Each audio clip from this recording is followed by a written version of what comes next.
Now more than ever, Lowe's knows you don't just want a low price, you want the lowest price. And with our lowest price guarantee, you can count on us for competitive prices on all your home improvement projects. If you find a qualifying lower price somewhere else on the same item, we'll match it. Lowe's, we help, you save. Price match applies the same item, current price at qualifying retailers. Exclusions and terms apply. Learn how we'll match price at lowes.com/lowest price guarantee. Damn, so good. I want to buy him a short set.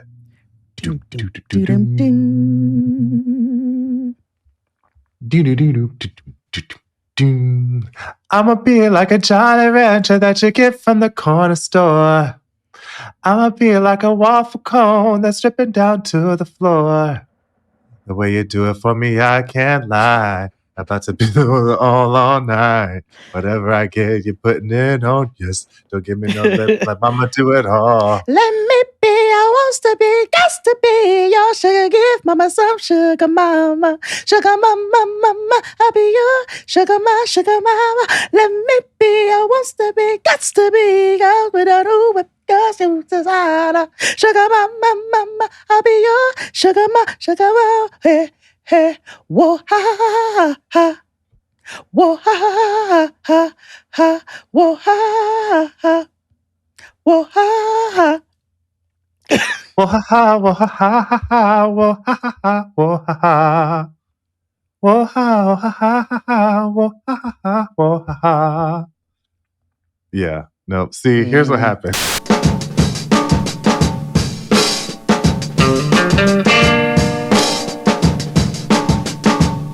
She this is when she has something to prove. You know what I'm saying? It's also, I've been struggling all week with the boy. The boy has, grandpa. Yeah. Okay. Puberty. Second puberty is Peter. Yeah. Everybody, welcome back to the Blackest Show About Nothing. It's Jade and XD. Hello. Yes. Mm-hmm. Hello. We are in December, inching closer and closer to the new year, the Nuevo Año, depending upon where you live. Mm-hmm. And there's still a genocide happening in 2 locations. Yeah, multiple actually, because... Well, there you go. Syria can't know peace, Yemen can't know peace, Lebanon can't know peace, and of course, Palestine especially cannot know peace. At day 437 of the ongoing genocide in Gaza, as of right now, 19,000 children have been hospitalized for acute malnutrition in the past 4 months. And remember that the hospitals are not even operating or functioning properly because of a lack of resources, because of power outages, because of equipment, because of bombing, because of besiegement. We've been talking about the ongoing siege in North Gaza. There's been an uptick, if you can imagine so, where they are using artillery to the point where it is tearing bodies apart. People's bodies are being torn apart. The IOF snipers directly fired at hospital staff in the ICU at Kamal Adwan Hospital. And they're also bombing entrances. They're bombing windows. They're bombing the courtyard. And there's now complete power outages in Kamal Adwan Hospital. Like before, it was very minimal. Now it is complete. Not only that, the IOF is intending to redeploy their military units back to Gaza out of Lebanon. They will not leave them be. And self-defense at this point is just the most ridiculous accusation.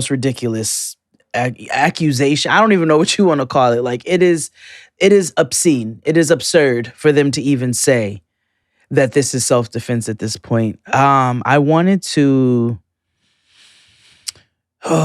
pay extra, all of the lives that have been lost. We don't know the majority of the names. We don't know the real numbers, because when you have artillery that evaporates bodies on site, blows bodies up on site, rips them apart where limbs are torn from here to there, people are caught under the rubble, you don't have an accurate number as to, and what we see is already horrific. There are more people, but uh Khalid Napan was a gentleman where last year was one of those, and all of the information that we've been digesting, it was one of those stories that really stuck with you. It was an image of him holding his grandchild, his granddaughter, who couldn't have been older than 4 years old, and she had been martyred. She had been killed. Um, and he called her the soul of his soul. And it was just one of those moments where it was like, every day we say this should not be happening, but it was an extra heartbreaking type of situation, if you can imagine. So he was killed just a couple of days ago, targeted. His brother's house was bombed as well. And it just made me think again, like I just said, like how many names do we not know? How many lineages, how many families have just been eradicated because of this inhumane bloodthirst for power and for dominance and for evil. Um and I don't even really have words anymore, you guys. I bring the information, as best as I can with the hopes that we do not lose our humanity and get numb because this has been going on for 400 plus days. As we are preparing for holidays, as we are gathering with our own families, I know everybody is exhausted, like emotionally, mentally, spiritually, physically, and even yet we cannot forget. We cannot forget what is happening. Cannot. They don't have anybody else to speak for them. That's the least we can do, is speak, is to share that information, is to keep aware, and to be intentional about checking into our own humanity. Obviously, like, do what you need to do, balance it out, check out when you need to, in the sense where you do have to keep living. We can't fight if we're not living. So I understand I have to do that myself, but also checking into your humanity and making sure that you are not growing numb or immune, because this is horrific. We're on day 612 of the ongoing genocide in Sudan. So as hold on, there's clashes that are continuing in the city. An RSF drone struck a neighborhood in western El Fashir just the other day and killed at least 38 people and left more than 20 others injured. In addition to that, Khartoum, we talk about Khartoum often. It's not known peace. The SAF and the RSF are still clashing.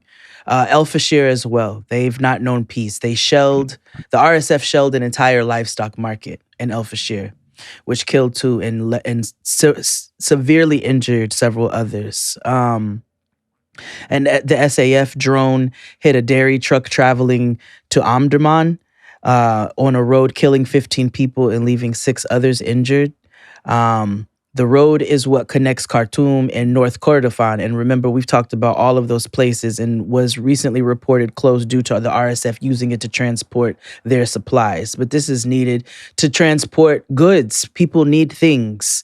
The RSF attacked a village of Jarari in North Kordofan yesterday. 13 people were reported killed and at least 10 injured.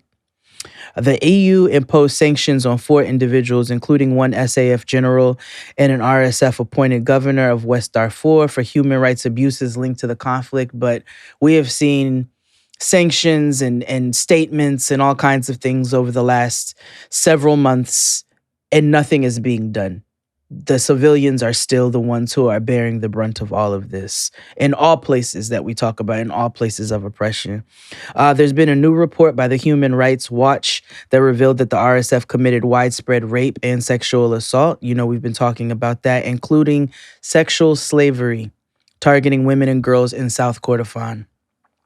There's been reported crimes taking place in 2023 in and around the town of Habalia. And some of the victims were from Fayu, but they are just now getting the information out there. And remember, we just spoke the other day about hundreds of girls and women who killed themselves to avoid what is happening to them. Like, and again, the powers that be all over the world are watching these things happen to the women and the girls of Sudan, to the people of Sudan, to the people of Palestine, to the people of Lebanon, to the people in the Congo. I saw a video the other day for us to be driving electric cars and have our iPhones, and yes, I am complicit as well with my iPhone, are in a pit mining cobalt, just hundreds upon hundreds of people and children literally mining cobalt. And we can't be bothered with going to get a refurbished phone. Like, we can't be bothered with not being convenienced. We have to tap into our humanity, guys. We have to make sure we do not forget that. And we can't do everything. It's not realistic. But there has to be some intention. There has to be some intention, because these people are not going to do better for the people, including our own. They're not going to do better for us. And I personally think this is the beginning of the end. Every single empire has fallen in this world. Everyone that has ever been reported, I know they like to skew and hide history, but every empire has had to fall at some point or another. And the Western Empire has been able to incite harm worldwide for so long at this point that it is inevitable that it is not going to sustain itself. And what does that mean for us? I have no fucking clue. I know what I see and I know what I know, and then I don't know what I don't know. I know I'm going to continue to try to be a good fucking person and never become used to reading stuff about this. You can't get used to it. That's how you become numb. Anyway, that's it. Speaking of that, there was a school shooting happening. You just informed me. I had no fucking clue. Jesus Christ. Yeah. A Christian school in Wisconsin was shot up. 2 people were killed, 6 were injured. But it's sad and tragic, right? Anytime there is a school shooting or mass shooting is tragic. However, it gets to the point of, desensitization that you spoke about. However, this one is interesting to say the least, because it's not normally mass shooters fit a specific profile. Lone wolf, whatever stupid lies that the media tells us say that they're white. Darkwing Duck, what they call them? Black sheep. Lone wolf, the black sheep, the whatever the fuck. And it's just some white man. Yeah. This was a 15-year-old girl. Okay. Now, we don't know much. There's no manifesto yet. I don't know what that is. But it's also, it's not just boys anymore, friends, and I know that the world is changing, and I'm interested to see right wing's response, right? It's funny because they hate women so much. Yeah. Like, I'm ready for them to say, school shootings for men only. And this is a white girl. This was a white girl. It's Wisconsin, so I'm going to assume. No, that's Milwaukee. Wait, hold on. That's in Wisconsin. Yeah. Yes, but no, they got a black. This isn't a. It's a Christian. The way this is, I don't think this is a black population. And also, what about? I don't think we might. No, that's not true, because we had the DC sniper, so never mind. We did. No, we do things, but also not like if you. Anyway, yeah. I was. So it's funny you say that. 15 years old. A 15-year-old girl. Listen, the other day I saw a video of a young, I want to say at this point, Gen Alpha. I just know it's generation. Yeah. She was either that or she was like at the very tippy end of Gen Z. But girl wasn't no older than 8th grade. And she was like, y'all scared now? Y'all are scared. Little white girl, y'all are scared? She was like, we are doing drills for hours upon hours out of our education and out of our school year. We are doing drills because you all don't want to get a fucking grip. And you know what you told us in response? You told us to get bulletproof backpacks. Like, there are commercials on the television of children texting their parents for the last time, of children putting bondages on each other, or what's the fucking word where they got applying a tourniquet. Yeah, there we go. You know, all of that shit, life-saving shit, doing that, you know, in response to the lack of response from our government. And it's funny you said it's going to be interesting to hear from the right wing. One thing that I didn't even realize until recently is that Luigi was the right wing. Luigi was MAGA. Yeah, and gay, which is so interesting. Oh, y'all are, let me tell you how the gays have been dangerously horny. I'm going to talk about that later on in the show. Okay. But he was MAGA. And, well, you know, I have a gay MAGA cousin, which I showed you that. Yes, exactly. Yes, and fuck you. I know. Okay. But he was MAGA. And that's where we've been having these conversations as a community. I know I've been sitting with my friends a lot where we're talking about how the working class in general, no matter what side you leaning on, are tired and fed the fuck up. Their orange king that they just appointed, their orange king just got up there and lied to them and said, I can't roll back the prices of groceries. Like, we can't do that. And all of those poor fucking hucklebucks in whatever the swamp they live in, who were so pro-hate with their poor sick asses, are sitting here mad that he's backtracking and backpedaling on everything that he said he was going to do. That's what the fuck you get, you sick, hateful bitch. So Yeah. And everybody's going to be fed the fuck up. And see, the rich have been relying on the fact that, you know, those people hate us and we hate them because of how they've treated us. And they've been focused on, let us focus on that. Or, you know, they love to talk about black on black crime and how we're killing each other. They focus on all of those other things. And now everybody who is disenfranchised in some way because they're not a billionaire. If you're not a billionaire, you're disenfranchised. Are turning around and saying, wait a minute, you're the problem collectively. I do hate this nigger over here, but you are the problem. Now what? Now what y'all gonna do? What you gonna do? And that's why the empire's fucking falling. Yeah. That's why, you know, Francesca Ramsey hit it on the nose with, I never thought the leopards would eat my face, because these whites are so disillusioned to think. Never thought the leopards would eat my face. No, I never thought the leopards would eat my face. Well, I turned my back on my own kind, but I somehow thought that I'd be fine. No, I never thought. Right. Oh my God. Letting wolves lick them in the mouth and all kinds of shit. What, like, girl? Yeah. Oh.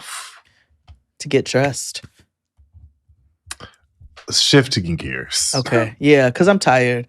I'm mad. Yeah. I'm mad. Shifting gears. Actually, let's pay bills and take a break, and I'll get back to what I'm talking about. This episode is free for everybody. This is free on YouTube and everything, so you can go whatever. They need to hear all that information anyway. So because this is a new season of Love During Lockup in Jada NXT tradition, we are, you know, benevolent hosts and decide to provide the visuals for free. Suckers from Matt Sharp. Suckers from Matt Sharp. Yes. So you can watch this for free on YouTube, youtube.com/Jada NXT. And you can watch this on our Patreon. Ad free as well. I know that people have been like, hey, you know, there's a lot of ads over on the main stage, and I'm like, yeah, there is, but you know where there isn't? Patreon. So Patreon, even though we do provide timestamps, the timestamps are off on the main stage. So if you want a true ad-free experience with Abe's edits and all that, join the Patreon. It's free. It's we have way more. Oh, Abe's edits are on Patreon? Mm-hmm. Oh, I didn't know that.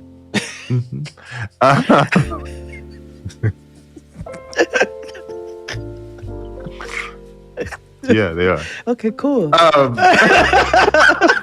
There's a bunch of shit on Patreon, like a bunch. There's a lot. No, I know that because I'm tired. That's why I don't have time to be going to check what the fuck I do, nigga. Like, we're too busy recording it. Yeah, exactly. I'm here. Yeah. All day. Goddamn. Yes. I eat my breakfast with XD. I eat my fucking lunch. Like, yes, yeah. I had a whole meal. I had ham and mashed potatoes. Like, I had a full Harry's hot ass meal yesterday. Yeah. Because what we were doing, recording for y'all, because we are the People's Podcast. We do this for you all. Yeah, we do. Speaking of which, Christmas time is here. No breaks. We all here. Yeah. Straight through the season. Join Patreon because main stage is going to go a little dark. But Patreon, full. Main stage won't go super dark. We already have a guest. Next week we'll have a guest. Yeah, next week is a guest. You all get that. I don't think we're doing New Year's. We ain't doing nothing. Ain't no show. Where it might be if anything, it might be a year in Wohaha. But somebody is about. Like last year. They're like, you're just gonna end this hellish year on a hellish note. You're motherfucking right. We did it last year, and it might happen again. It was wonderful. You know, we aim to get on your fucking nerves and don't care anything. Hold on, this might be Noah's school. Hold on. Mm-hmm. Hello. Responsible queen. Okay. She's like, I just want to go to the basketball game, and she's so good. Even though I had my first moment the other day where I thought she like went somewhere without telling us.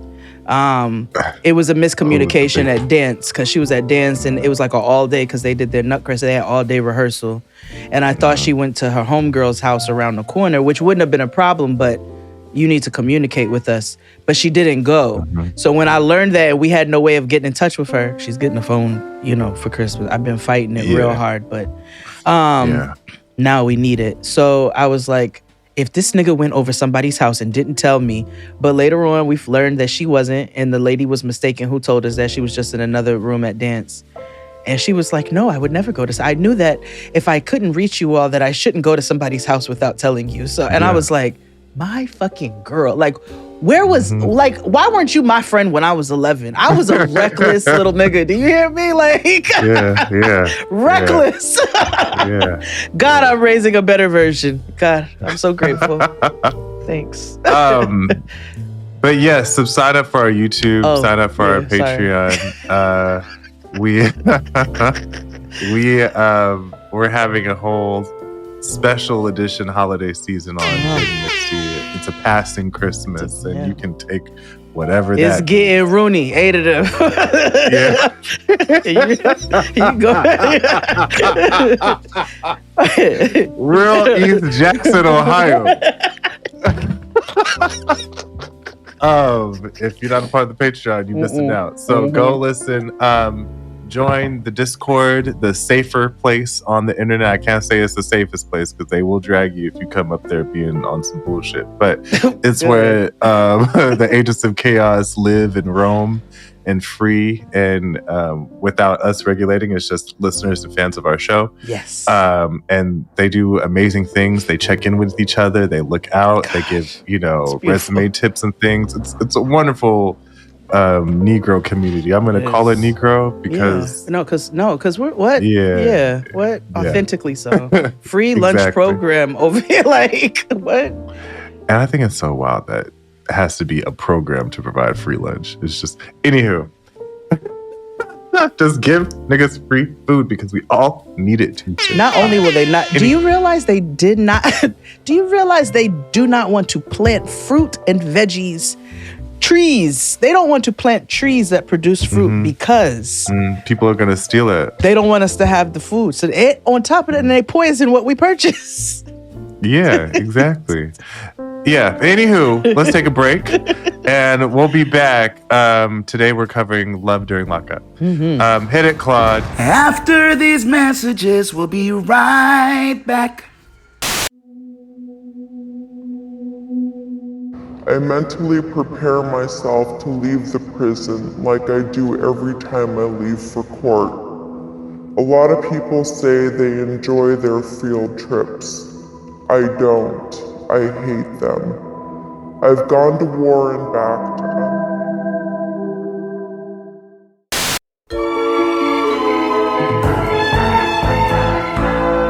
And we're back. Oh, what I wanted to bring up. Well, first of all, shout out to the winner of Survivor. By the time this is out, we'll already know the winner. I'm going to assume it's Rachel, but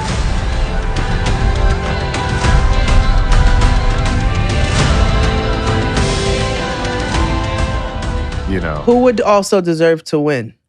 Yeah, like there hasn't been many people who I could say deserve to win outside of Toe. What was her name? Yeah, Toe. But outside of that, like Rachel has beat all the odds. She has. Wait, who went home? I'm still gonna watch it, but just tell me. Oh, because we're at Final Four. Yes. So it's Final Four is because it was double elimination. Oh, I got to backtrack. Who went home? Alex and Genevieve. Bisexual Alex. Is it Andy? Andy. Andy finally went home with the hair? Yes. Oh, yes. Thank God. Bisexual Andy and Genevieve went home back to back. You keep calling him that. That's what he said. He was bisexual. He came out to John Lovett. And John Lovett was like, okay, I'm gay and I live in WeHo. Like, that's literally what happened in the scene. But he went home finally. Yeah. So he got beside himself. Yeah, he did. He went up to Rachel and was like, so I'm going to vote you out and here's why. But as a friend, I'm telling you why to make sure that you vote for me on the jury. Like when you get like, because he was like, I'm going to make it to the end and I want to secure a jury vote. Like he's straight up like, and before that, he was going to campaign for her to stay and vote for somebody else out. And then he came back into her face and was like, no, I changed my mind. I'm voting you out tonight. Little did they know, Rachel had an idol. And so she was up here crying and shit. She lost the last immunity challenge. So she up here crying and shit. So Sam and the other people are like, and Andy are like, consoling her because they were on her original tribe before. And she was like playing it up that she's about to go home. Tribal council happens. They're all confident that she is going home. Blah, blah, blah, blah, blah. All of a sudden, she's like, Jeff. Ooh. Like she even through all of tribal council, even Jeff allows her to give a farewell speech during the end. And all of a sudden, she's like, wait a minute. Here you go. And so, and then eventually end up getting Andy out. Because her and Sue had to link up. Okay. And remember, Sue has an idol as well. She had that red idol. That paint idol. Yes. They were all dumb. And she didn't even have to use it. Because in the second tribal, Rachel won the immunity. Nobody thinks of Sue. And this, I always go back Kathy to the first Bates. episode where Kathy Bates said, when you're an old lady, you become invisible. Yeah, invisible. Yeah, invisible. Excuse me. Yes, invisible. And invincible because Sue had that big ass red painted thing. And at the end when she used it, because she had to, because she can't use it in Final Four, everybody was gagged. They were like, oh, she had it. Didn't have to. And it was easy for Genevieve to go home because they all knew she had to go home. Because it was literally in that second part of the episode, it was a battle between Rachel and Genevieve. Okay. And Genevieve's the one with the teeth. White Yolanda Adams. Yeah, okay. And she was fighting. That was a very intense final battle. So now we have Sue, Sam, Rachel, and yeah. We call him Cody. We call him Cody because he looks like Cody Rhodes, Dusty Rhodes' son. Oh, I just call him Sam. Sam, Rachel, Sue, Sue and Who left? God, why am I missing somebody? Who's left? Sue. It's not Caroline. Oh my gosh. I can't believe I'm Teeny went home, so Teeny. No, Teeny's there. Teeny's Final Okay, Four. all right, okay. Yes. Because, oh my God, I forgot. Did you see when Teeny crashed out? Yes, on Sam? child. Yes, wait on Sam. Yeah, remember because Teeny was mad that they didn't get to eat. Oh, yes. Oh, yes. When they came back from the sanctuary with Yes. Operation Italy. Yes. Yes. Operation Italy. Yeah. Okay. Well, Teeny, this episode, Teeny also crashes out again. Teeny crashed out every episode. Teeny crashed out on Caroline. Yes, she did. They did. You're like, you were my friend. That's literally, and that happens again. Oh my God. That happens again. Teeny, I don't know how Teeny has been so ineffective, but Teeny has been so entertaining. Teeny's journey. That's why Teeny's journey. We have watched it, and and if Teeny wins, good. Like I hope. I guess, sure. Whoever makes it is undeserved because Teeny has just been on the right side of the vote. Whoa. Not even. I can't even say that they've been on the right side of the vote. They've just been lucked out. Yeah, they did. All these crash outs. And people be like, I can't vote. This they gonna spawn. I think I'm phobic.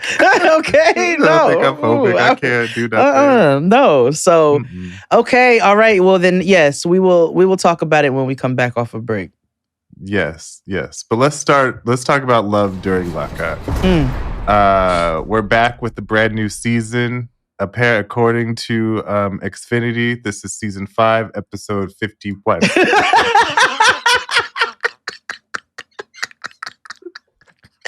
The most ineffective fucking system of numbering system I've ever seen in television. Because I can't even tell you, tune into season 5 episode. No, because season 5 encompasses different iterations season 4, 3, 2. Yeah, of different programs. Why are we in the same season for 2 different shows? Matt Sharp don't. You know why Matt Sharp won't you? Because Matt Sharp is like, I'm not ready to sit with these niggas in a boardroom. They've been like, I'm not ready for that. But it's time for you to like pussy up, nigga, and bring us in. Yeah. Like, do you not know what we can do? We could do for you what Martin did for the people. Hello. You know? We just need to walk in there and be like, we work here now. Like, that's what we need to do. We do. We need to be like, we work here. We work here now. Yeah, I work here now. Yeah. I'm an employee now. Mm-hmm. But yeah, where do we want to? We have 4 couples. 4 couples and 2 coming. Yes. I like the previews from the previous couples, like introducing. And also letting us know, communicating. We have 2 couples yet to meet. Yet, like I was like, okay, effective. Letting us know. I'm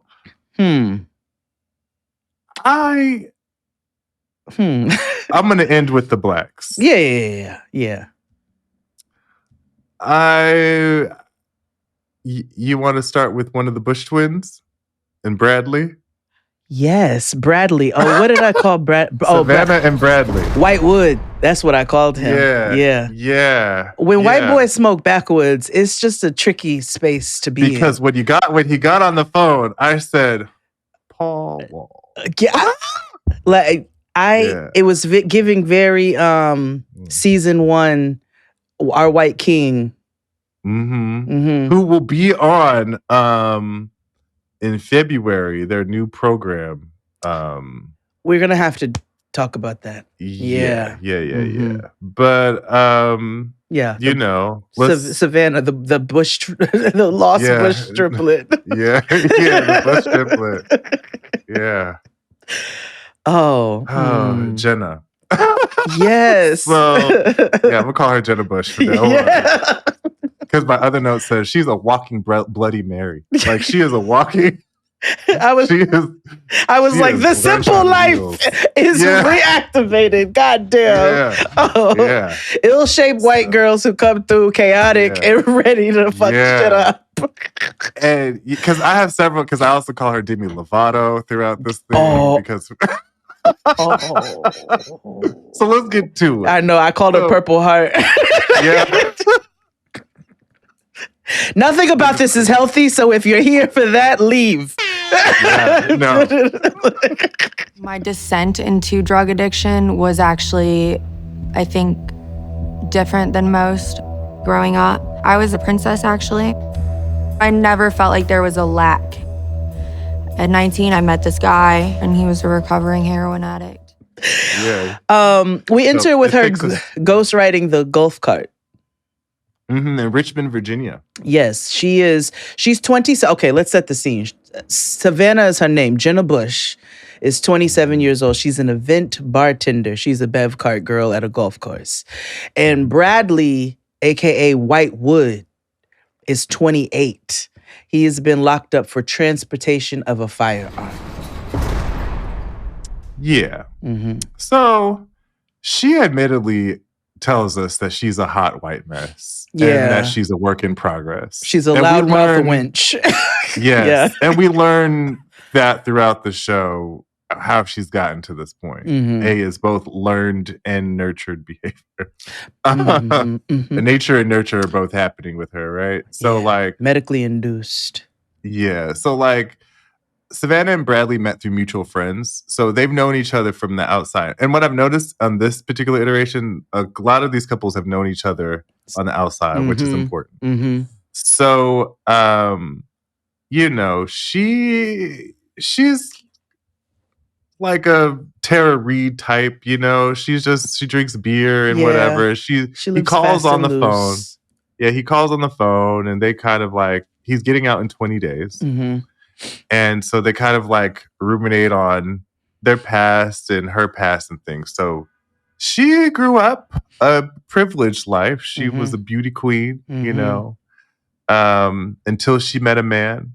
It usually happens and ruined her life. So like he had a daughter that she became super attached to and he was addicted to drugs and heroin specifically. Yes. And so he ran out on her and took the baby. Yeah. And so, you know, she went from being automatically stepmama to having this child just ripped from her. And so she felt really alone and abandoned. And to her, and I quote Savannah, she said, "And then I was introduced to methany." When she called it, I fucking screamed. But I do want to, let's pause for a second because I want to just put some things into perspective. Remember, she's 27 years old. She said she met that man when she was 19.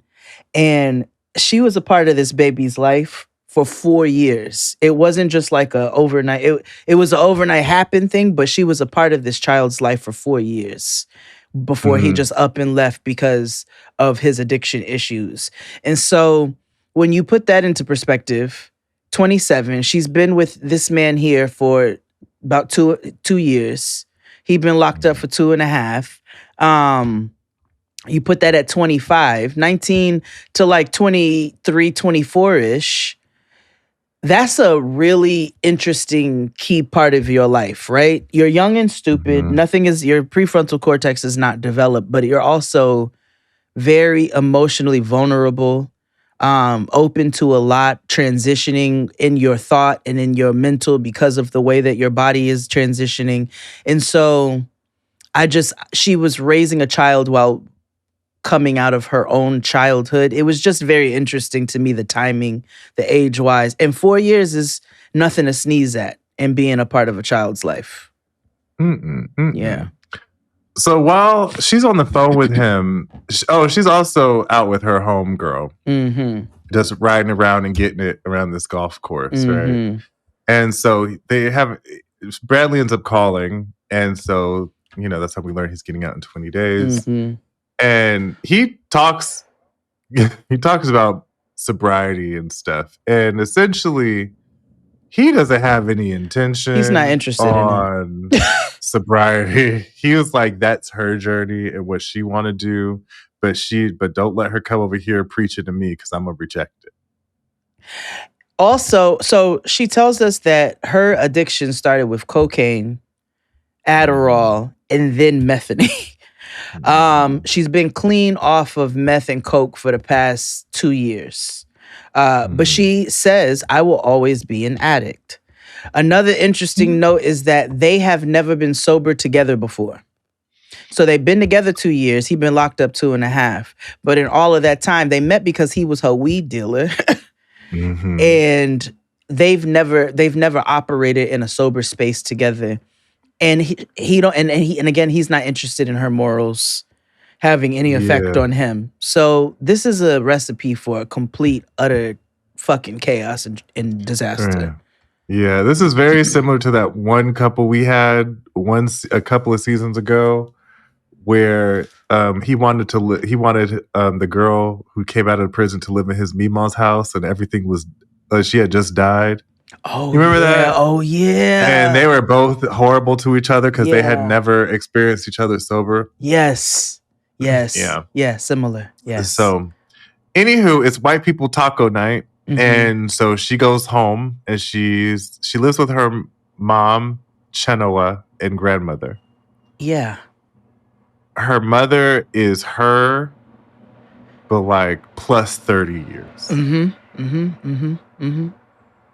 in the looks department, count dog years. Produce. Yeah. Her mother works in the prison system. Because they up here doing white people taco night. She up here cupcaking on the phone, and she's like, "Bitch, come downstairs and help me cook. Like, what are you doing? You're grown and you're choosing to live here to save money, so you're going to contribute in some way."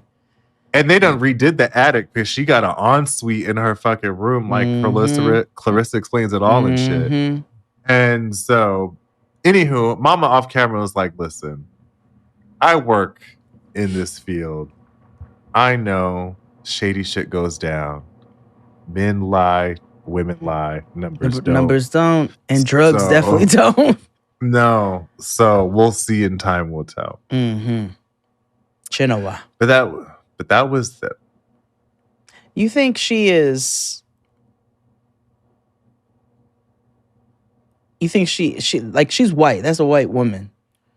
Were they so bold as to name a white woman Chenoa, or does she have is she like 1/16? I'm going to assume in most ethnic names that white people don, I'm going to assume that their mothers watched or listened to something or met someone in passing. And because Chenoa is not that different than Genoa, which is a very... No, but isn't Chenoa an indigenous name? Yeah, but also it could have been Genoa, and you think about somebody was, medicated and they didn't get it correctly, so they said che instead of je. Let me see. I don't get anything else but it means American. White dove. I don't get native from them. I don't either. That's why I was like, these white people got bold enough to name this lady Chenoa. Like I said, it could be they heard it from somewhere, or they read it in like a book that they were reading. But anyway, who's next? Let's move on to Quiznos. I called him the same thing. They Quiznos. Yeah, Quiznos. And I call Krystal Christy. And the reason why I call her Christy is because I watched Little Women LA, or I used to watch it. I've been rewatching Little Women LA, and she looks exactly like Christy. And she act like Christy too. I don't I like Krystal, so whatever. Okay. A Little Women LA is amazing. It is great television. First of all the Little Women series are, and I get it, the novelty, you got to get over the fact that you watch the Little People, whatever, but they go through drama. They have horrible men. Well, it's like, not the fact that I got little people in my family. I sound like I got a black best friend. No, it's the housewives model that Yeah, that's not my. That's literally it is housewives. And then I would be watching it only because it's that, but so that I just and I thought so too until God's I got into working the real on me. mess, and I was like, oh shit, this is crazy. But let's talk about Sam and Krystal. Oh, Sam, aka Quiznos. You all can just deduce that yourself.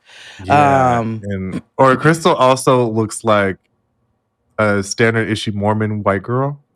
I couldn't quite. I was trying to She's just a doughy white girl. She also gives Meg. Yeah, we need some time with her. Yeah. Sam is 29. Quiznos. He's 29. He is an EMT. And Krystal is 29. And she is serving time for an aggravated assault with a deadly weapon in Tyler, Texas. When I was 19, I fell in love with a guy. It was a very addiction-fueled, volatile relationship. And my ex-husband and I got into a really bad argument, and I assaulted him by cutting him on the forehead with a kitchen knife. Think Unfaithful, the movie. Yeah. Yeah. Yeah, she said that. I was like, ooh, okay. They're married, actually, already. Why wouldn't they be? Because he is a sucker, just like the original Quiznos. Big time simp. And looks like one. Like there's a simp prototype, and he falls right on into all of that. Not only is he a simp, he's a creep. And we'll get to it. So she's serving a 14-year sentence. When she was 19, she was in, as she proclaims, an addiction-fueled, volatile relationship. Her ex-husband, they got into it, you know what I'm saying? And she cut his forehead with a kitchen knife and was charged with aggravated assault with a deadly weapon. So she's serving 14 years. She's already done 7, and she's got 7 more to go. He wrote her off of a website because he wanted to have this unattached pen pal relationship. I don't believe that. He looks lonely. He acts lonely. He is lonely. He was married to his high school sweetheart for a period of time. They were completely miserable. Mama realized that she could do better in life. And so they parted ways. She realized that she hated him. Yeah, essentially. He tried to make it seem like it was mutual, but she hated him. He lived in Oregon at the time when he started writing Krystal. He flew to meet her in Texas. He intentionally after 3 months, intentionally looked for a pen pal lady in Texas specifically. And he went down there, and that's when they got married, and he arranged to move. She is very distrusting. I'm not going to call her jealous and controlling just yet. She's very distrusting because, again, she's been locked up. She's 29 and been locked up for 7 years. And her last relationship was for shit. So you can imagine the kind of trauma that's created, you know? And he did marry her knowing that her release date is 7 years away. They've been married for 2 years. And she doesn't trust him because, as she said, they've never existed in the outside world together under quote unquote normal circumstances. So she's convinced that he has secrets because, of course, she has secrets and we don't know what it is yet. Now, enter the scene Big Riri, aka Rita, who we are first introduced as his closest friend in Texas. Rita, Big Riri, is Krystal's grandmother. Okay. And they low-key go together. They high-key go Rita together. says she don't want any parts of that. And I quote, I want no parts of that. But they go together real bad. Like, he goes, buys her flowers, and takes her grocery shopping. They go on outings. Yeah, gallons of Coca-Cola. Yeah, they sit and talk. Yeah. You know, that's a thing that you do in Texas. Apparently, you sit and you talk. Yeah. And they go to lunch. He calls her his second wife. Yeah. And in reality, he's low-key her slave. Because if you watched Prison to Inmate, we have seen this same scenario with Big Cindy. And, you know, and a total side note, did you notice the big-ass Krystal tattoo he had on his forearm? No, I didn't.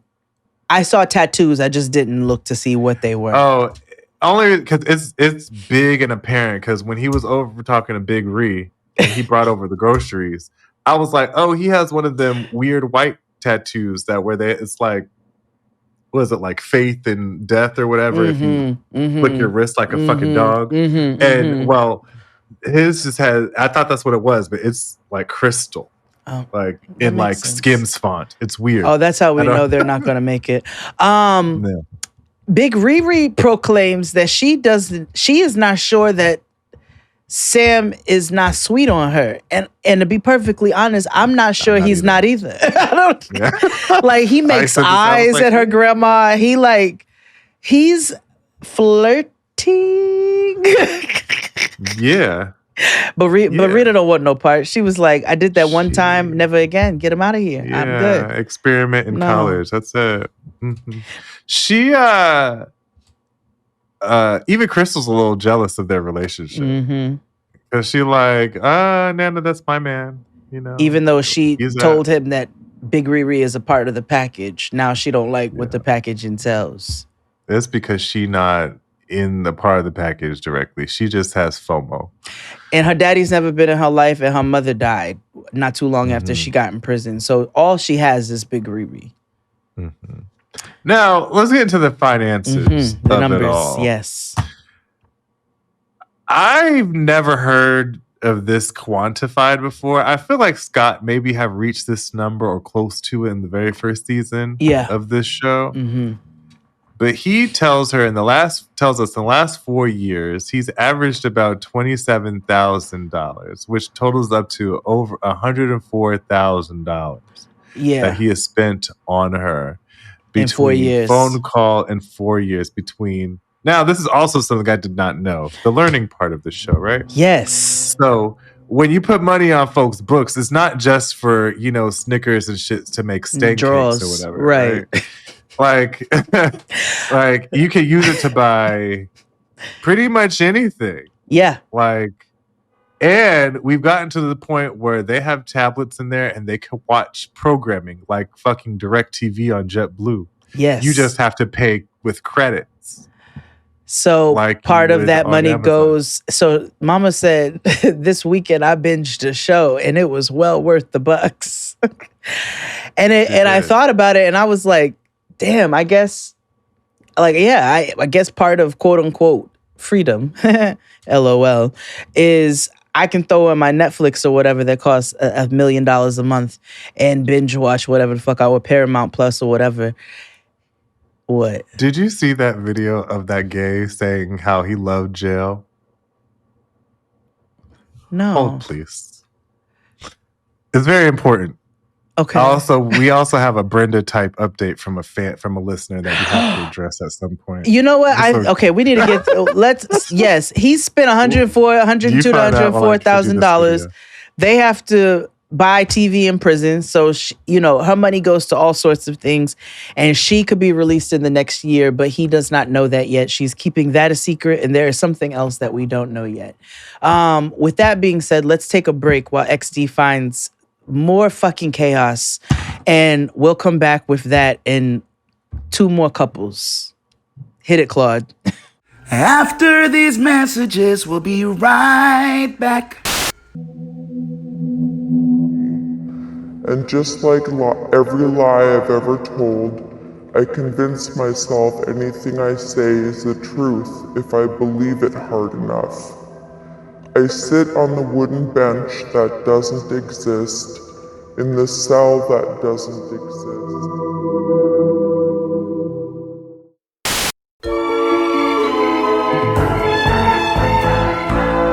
And we're black. So I sent you something. Okay. Hold on. Make sure you have the volume on. Oh, yes, thank you. Turn that up. Okay. Prison was so much fun. Prison was so much fun that I ended up doing a whole 3 years. Don't quote me on it being fun because I'm supposed to never ever say it. My mom actually told me never ever say it. Now I'm saying it in the interview. I enjoyed it. Like, I know that it's not like normal for somebody to say they enjoy being in prison or jail, but I enjoyed it. Imagine going to like Disneyland. Like, imagine, like, we be seeing all these men, like, on the streets or in the hood or, like, blah, blah, and they're just not accessible because there's bad out here. Why guys don't want to fuck us? There's some bad out there, and they like pussy, so they ain't gonna fuck us. But imagine these fine-ass behind bars, never able to even smell the scent of some pussy, but all they get is your pussy. Okay, cunts. And so that's honestly what made it fun for me. Like, I milked it for all it was worth. I was only supposed to do a year and a half, but I ended up doing a whole 3 years, and I was getting down silly by the finest. Like, oh my. Were you forced to be sober there too? No. I was a bad bitch in prison. Like, prison was like fun. I was fucking on the hottest and the most powerful in there. So yeah, they were bringing in like weed, cell phones, all that shit. And I would get a piece because my throat game is silly. So I give a nigga this neck and he would give me his left organ. Like, it was silly. So no, I never went without anything. Like, I remember I had. Okay, so that is a silver lining I've never heard in my fucking life. I know he's black, but didn't that feel racist? Yeah, because the system itself, like find your pocket of joy, but the system is your slice of heaven wherever you can. Yeah, wherever you can. I'm like, yes, there is to every dark cloud. There's a smoky gray lining.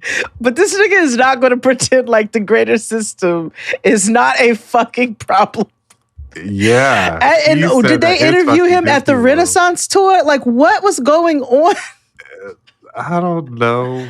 Oh, God. It was faggotry afoot. Papa's living his best life from incarceration to now being a backup dancer for Mama D. He is he is sliving right now. Mm-hmm. He does porn, but yeah. And that 1,000,000% tracks. Yeah. Yeah. Yeah, it was racist. It was self-hating. It was it was odd. It was oddly enlightening. It was I'm glitching. Yeah. I'm glitching. And then you all don't have the visual, so the visual is crazy. Like it's wild. Yeah. But let's move on to Madam Kate and Hunter. Yes, Madam Kate and AKA I'm not doing that. Heidi Fleiss and Garrett. I forgot. Is it Garrett 2.0 from very first? He kind of look like him. He gives Garrett. Yeah. Yes, I can't sing the song, but there is a Gigolo. Would just be the proper term, honestly, for him. Oh, yeah. Yes. I also called him Macklemore, and I called her Sherry O'Terry. Deuce Bigelow. That's what we call him. Deuce Bigelow. Oh, Rob Schneider. Yeah. We don't support him anymore. No. But Hunter is instead of because my thought immediately went to the song, but can't sing that, so. I guess Deuce Bigelow would not be better. We can't celebrate Rob Schneider either. He's full MAGA and full MAGA. For somebody to be. Wait a minute. You see how? I don't know if I told you this, but I go around Glendale Galleria Mall and shouting, "You're not white," Yes, yes. And the listeners who are affiliated with that area, you are their hero, you Batman. Yeah. Someone heard me say it a couple weeks ago. And they were like, "Oh, XT's for real." I was like, "Yeah." Yeah, I'm dead ass, motherfucker. Every time I go to the mall, I stop at an Auntie Anne's. You're not white. You're right. He's full maca. Yeah, he is. It's. Oh, that nigga hashtags. Mm-hmm. He's almost like Bobby Lee, who's also, but Bobby Lee, outlaw. Yeah. Wow. Well, I've watched The Hot Chick for the last time. Yeah, I know. Oh, this nigga he was advocating for people to, free speech. And he got a nigga up here. God. Speaking of ruining your day, I have something else to ruin your day. Oh, well, okay. Come on, Cybertruck. Bring it on. Yeah. Well, you know what's interesting? People always talk about 9/11 and things and stuff. But what's interesting is nobody really talks about like things that were banned after 9/11. And did you know that as soon as on September 12th, 2001, Clear Channel and other radio stations issued a list of all the songs you cannot play? Okay. Mm-hmm. I'm going to read some of them. Okay. We'll get back to Madam K in a minute. Mm-hmm. Mm-hmm. Mm-hmm. Hold on. Mm-hmm. I'm sorry. There's 164 of them. That's when they took the lyrics out of was it Juicy? Blow Up Like the World Trade. Oh yeah. That was pre 9/11, right? That was the first time they attacked the shit. Oh my God. Okay. So I'm gonna read just several because there's 164 and I don't have time to read all of them. Okay. There's a lot of AC/DC on here. Okay. So the song titles are Shot Down in Flames, Shoot to Thrill, Highway to Hell, Safe in New York City, TNT, Hell's Bells. And then from Three Doors Down, there's Duck and Run. Oh. Smooth Criminal was banned. Stop. From where? This is what Clear Channel sent out. Beastie Boys, Sure Shot, as well as Sabotage. Oh, they probably couldn't play it on the radio. Yeah, this is all radio stuff that they couldn't play. Smooth Criminal. Yeah, Bruce Springsteen's I'm on Fire, Going Down, War. Cat Stevens, Morning Has Broken. The Shy Lights, Have You Seen Her? Have you seen her? Tell me, have you seen her? In regards to 9/12. Yeah. No, I'm not. It's just a jam. But like, what? I know it's really hard. Who reached in their full asshole cavity to pull out the fucking Shy Lights on a band booklet? Like Carole King, I Feel the Earth Move. I feel the earth move under my feet. I feel the sky is falling down. Oh yeah. I guess so, huh? Benny and the Jets. Benny. Oh, wow. Wow. Rocket Man. Stop. That's a great song.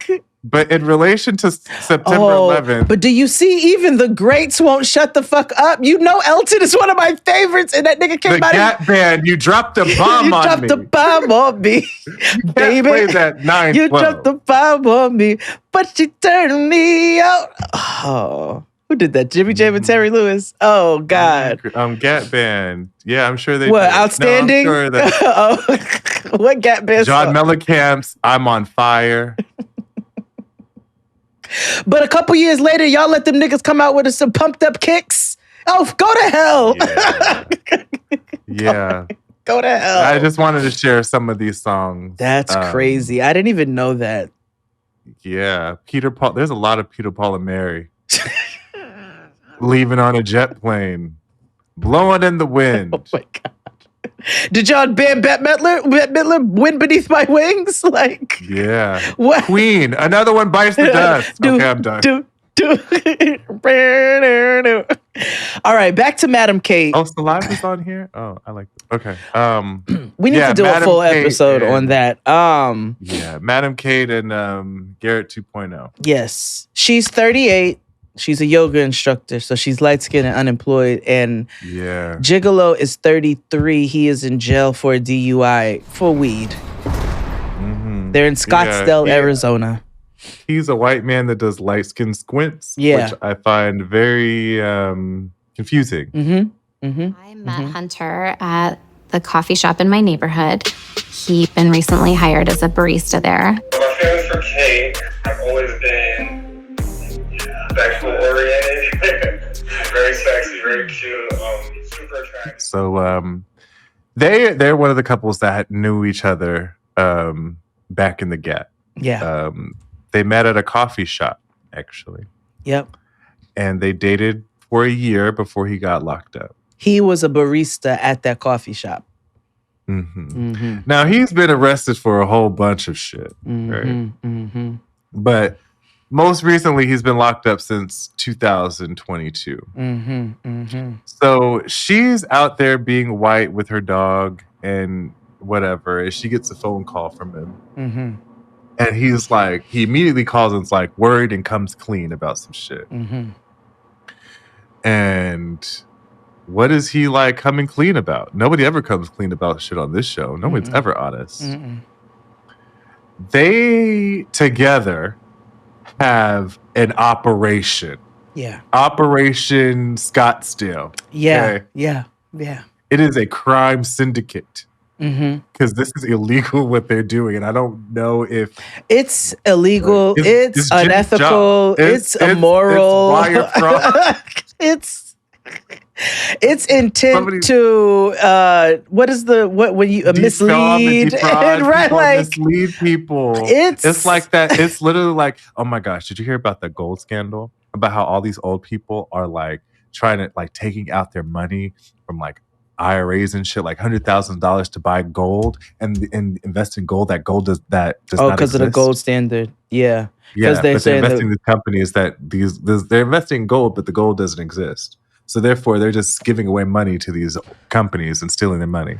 So like, there's a whole bunch of like stories of all these people who have lost their retirements and stuff because the gold exists. The white people. No, not with this. I was company. like, yeah, they have to go over and kill and pillage, you know, our people who have the resources for what they need. But yeah, they scamming them old people. Big time. Yeah. But anywho, they Hunter and Kate have an agreement. Kate was like, listen, I don't make a lot of money. And I'm not funding you, nigga. And I'm not funding your lifestyle. So you need to get a damn job.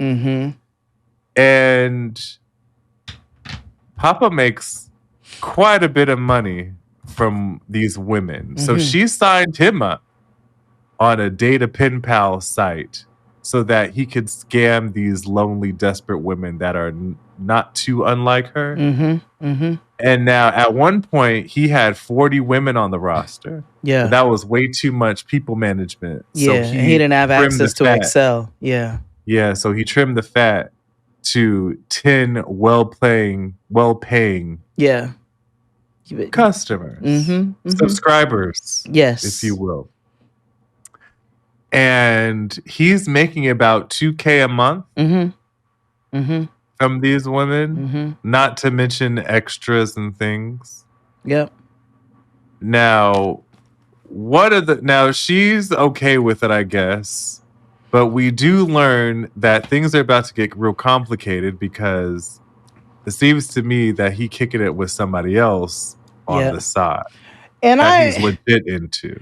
And you know, he is, I mean, admittedly, you know, misleading these women into thinking that they are in relationships with him, that they are going to be the ones to pick him up when he gets out, that he's going to parole with them. Like, the vantage point that we generally see is what all these women think is the role that they play. And he and she are in communication, you know, about every step of the way, because that's what you do with your madam or your pimp. You have to, you got to tell them all the ins and outs. But if you fall in love, you fuck up. And that's where we don't know. And it looks to be some sort of...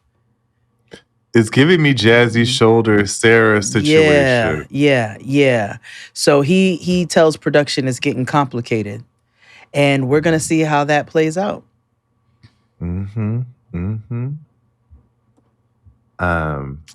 We have one more. Tia and Rob.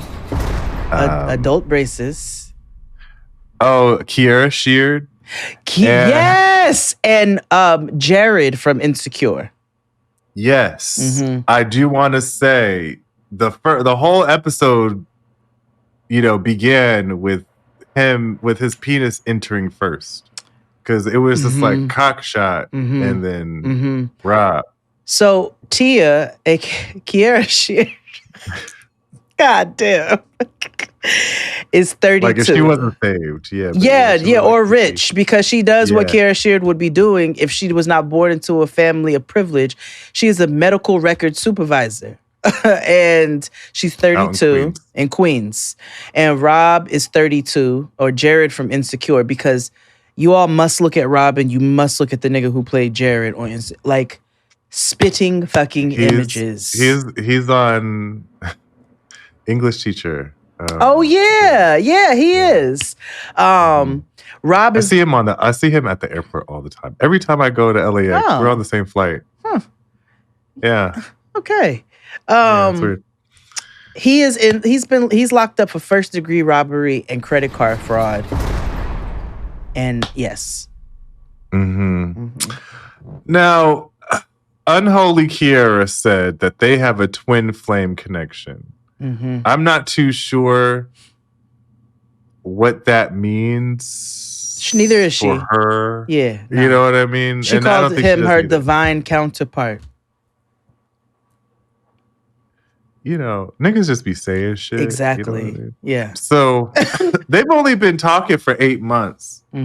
And they met through her cousin. Now, her cousin is married to his sister. Psychic Toya. Yeah, Psychic Toya. Now, Rob has an interesting story. Rob was like, I had two parents. I had a mom and a daddy. It was cool. We was just poor. Yeah, he was like, I grew up in a house rich in love. Yes, rich in love. But I didn't like being poor, so I had to make shit happen. Now, he is the first guy on here that we have heard say, because you love to, that he has not been sexually active in 8 years. He was specific. So a throat goat over here we just watched didn't get no. He didn't get his hands on Jared. But also men lie. So yeah. No, for sure. I'm not saying I believe it all the time. I'm just I just found, there's always. But he was very specific about how he said that. While on the phone with her, he makes it very clear that he wants to go to the strip club, Skiddy. Immediately. He wants to, as soon as he takes off the prison garb, he wants to go straight to Score. Yeah. Or get on a plane and head to King of Diamonds or wherever. Blue Flame. Wherever. Yeah. But she was like, that's not in the plans. He also changes his mind in the middle of the conversation, was like, actually, the first day or so, I want to be with the fam. I want a big-ass cookout BBQ. with Dr. Thunder and all this stuff. Proper potato salad. Yeah, and Unholy Kiara was like, me and my pussy, that doesn't align with us. Yeah, no. Because I'm here to rock your mundo. Yeah. Because I am dangerously horny. And this is where we go back to being dangerously horny. Okay. She's dangerously horny in my notes. Yes. People are dangerously horny in this world because of the fact that folks don't have intimacy. Like individualism is at an all-time high. And so for it's celebrated to be alone or individual, whatever, when in reality you need community. And with community comes intimacy. You learn that, right? Because intimacy isn't just two people like in the bed boning. That's not what that is. No, right? no. Because there's platonic intimacy as well. And the fact that people conflate that is why people are so dangerously horny, or people are doing the most to get their rocks Or why off, people to get don't their serotonin. understand authentic connection and understand what intimacy really means. Yes, so like there's so much lack of dopamine and serotonin and all that stuff from that you get from just hugging or just being with a friend or whatever. You Real know, dopamine, not not internet dopamine. exactly. So, you know, we get instances like this where someone was like, you can't be with your family, fuck your family, because I'm gonna fuck you. You know, and it's just like, yeah, I'm gonna fuck you for 2 days and then you can have ribs. Like people are really irrational. That's why I think people in relationships are the way they are, because of the fact that because of individualism and because intimacy is so people always say romance is dead. No, intimacy is pretty much dead, right? Because of the fact that you could, like, it's easier to have a hookup or whatever than it is to have a genuine connection than to find a hug. And that's just the way society is set up for, right? Because society is more transactional than it has ever been. Yes, and also niggas don't want to do the work of digging into why their foundation, what the foundation of their actual intimacy issues are, you know. And like you said, it's much easier to have those fleeting surface level relationships, or that's why on, you know, Love is the Prize in all forms, whatever show you're watching, it's I've dreamt about this my whole life, I deserve this. Or I'm gonna, like you said, I'm gonna fuck you and rock your mundo, knock your boots for 2 fucking days in a row before you get to hug your sister and say hello after being locked up for the past 8.5 years. Yeah, that's weird, bro. And having almost died from a thyroid issue as well, because Papa has a $150 on his neck that is crazy. And so, and this bitch is like, but I need you to suck my toes for 48 hours before you can, you know, hug your mom or whatever the fucking case. Like, right. Oh, now God, we've lost the plot. We've lost the plot. Now it gets serious because we learned something about her, that she has severe PTSD. Yes. From a DV or IV relationship. Yeah. From the past. And it comes out later on in this episode when we meet Psychic Toya. Yes. Now, in true XD fashion, my first thought was, it's always a bitch named Toya. Because it's always like in anything. Like, yeah. And I know Toya's listening to this like, hey! I know. Like, hey, and my cousin too. I got 2 cousin Toyas. And I will say, this Toya didn't annoy me. No, actually, this she didn't. Toya was, and I also didn't. This is one of the first times you didn't cringe. I did not question her abilities or gifts. You know, that I typically do on this program. But cousin Toya reads tarot. She's also a medium, and remember, she's the dot connector here. She's because her wife right there is his sister. Yes. Yes. Studspin. Yes. Yeah. And so Toya's doing the things and all that stuff, and you know, she lets her know it ain't Rob's not really the problem here. It's you. And she tells her you're gonna have to heal from a lot of this stuff in order for you to progress and be happy, not just with Rob, but with anybody. Now, did you peep his sister's face? Because even when she says, the reading says that he really loves her, but she does have some serious healing to do. And we learn she was in a really abusive, like you said, relationship. And it took her breaking her foot, which they showed, for that to be the sign that she got to get out of that. And she resolved herself to never love again. She was like, I'm good. I'm gonna be by myself. And then she met Rob. Now, Rob's mother passed away. But she visits Psychic Toya to approve the relationship, essentially. And she says once he gets out that things are going to move very quickly for them. And I don't doubt any of that. But his sister's face also was not, it was very much like, yeah, he loves her and yes to all of that. And also, I mean, here's the thing. I can't, as weird as it may seem, his mama's spirit would have made it known if she ain't liked Tia or not. Oh yeah, you know I don't think it's a matter of not liking or not loving. Yeah, I think because when I looked at the Studsman's face, they were kind of like, I'm here because I support you. Mm-hmm, mm-hmm. You know what I mean? I don't think they into this woo-woo stuff. I don't think that's maybe their thing. I also don't think they are fully confident that their brother is about to be all the man that she needs. No. But anyway, so we learned that he is not going to be paroling at her house, which she doesn't think he's going to be paroling with her. She just is not clear on where, and it is in Brooklyn with a family friend of the lady kind. I don't know where he's technically staying when he gets out. Like, I will tell you, I know the young lady that's going to be living there, and she knows her. And young lady. It's a family friend. It's not just his friend. Mm-hmm. Mm-hmm. And she doesn't know that yet. And everybody else knows it and knows she's not going to be happy about it. Because, I feel like it's not going to be any funny business, but because of who she is and her past, that she not going. Real Derek and Monique.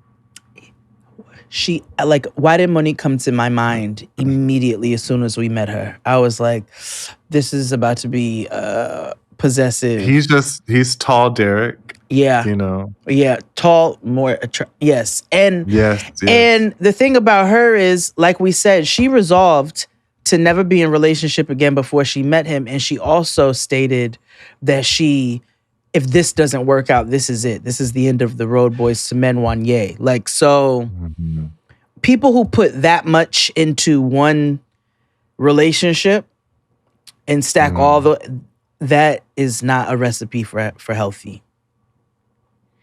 No, not at all. Not at all. But that was them. Yeah, that was all of the couples. We have 2 more that we will meet over the next couple of weeks. And you can find out all about them on Patreon exclusively. Yeah. That's the end of today's show. Mm-hmm. More recaps of this show on Patreon exclusively. Again, this is a free episode, so share it. And we will see you all next week. Bye. Happy holidays, hoes.